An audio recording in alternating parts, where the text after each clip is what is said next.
ಕಾಂಗ್ರೆಸ್ಗೆ ನಾವು ಕೂಡ ಬಳಗಾರ ಸಾಹೇಬರು ಏನ್ ಮಾತು ಕೊಟ್ಟಿದ್ದೀವಿ ಮಾತಂಗ್ ನಾವು ನಡ್ಕತ್ತೀವಿ ಅಂತ ಹೇಳಕ್ಕೆ ಇಷ್ಟಪಡ್ತೇನೆ.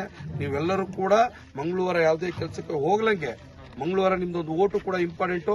ನಿಮ್ಮ ಮನೆಯ ಹೆಣ್ಮಕ್ಳು ನಮ್ಮ ಅಕ್ಕ ತಂಗಿಯರನ್ನು ಕರ್ಕೊಂಬಂದಿ ರಾಘಣ್ಣಗೆ ಬಿಜೆಪಿ ಚಿಹ್ನೆ ಓಟ್ ಹಾಕ್ಸ್ಬೇಕು. ಕಾಂಗ್ರೆಸ್ ಸ್ನೇಹಿತರು ಬರ್ತಾರೆ ನಿಮ್ಮ ಮನೆಗಳಿಗೆ, ಅಕ್ಕ 1 ಲಕ್ಷ ಕೊಡ್ತೀವಿ ಅಂತ. ಬೇಡಪ್ಪ 1 ಲಕ್ಷ ಪಟ್ಟ ಅಡ್ವಾನ್ಸ್ 10,000 ಕೊಟ್ಟೋಗಪ್ಪ. ನಿಮ್ಮನ್ನ ಎಲ್ಲ ನೋಡಿದ್ಮೇಲೆ ನೀವು ಆಮೇಲೆ 90,000 ಕೊಡಂತೀರಿ ಅಲ್ರಿ, ಕೊಡ್ತಾರ ನೋಡೋಣ 10,000. ಹಿಂಗಾಗಿ ಸುಮ್ಮನೆ ಡೋರ್ಗಳು ಅಂಟಿಸೋದು ಕಾಂಗ್ರೆಸ್ ಓಟ್ ಕೊಡ್ರಿ ಅಂತಾರೆ. ಆಯ್ತಪ್ಪ ಕಾಂಗ್ರೆಸ್ ಓಟ್ ಕೊಟ್ಟಿವಿ, ಹಿಂದೂ ಕೂಡ ನಾವು ಕಾಂಗ್ರೆಸ್ ಓಟ್ ಕೊಟ್ಟಿದ್ದೀವಿ. 3 ಜನ ಮಧು ಬಂಗಾರಪ್ಪ ಗೀತಕ್ಕೂ ಕೊಟ್ಟಿದ್ದೀವಿ, ಮಂಜುನಾಥ್ ಭಂಡಾರಿ ಕೊಟ್ಟಿದ್ದೀವಿ. ಓಟ್ ಹಾಕ್ಸ್ಕೊಂಡು ಮಹಾ ಪುಣ್ಯಾತ್ಮರು ಈ ತಾಲೂಕು ಈ ಜಿಲ್ಲೆ ಒಳಗೆ ಮಕನೇ ತೋರಿಸಿಲ್ಲ.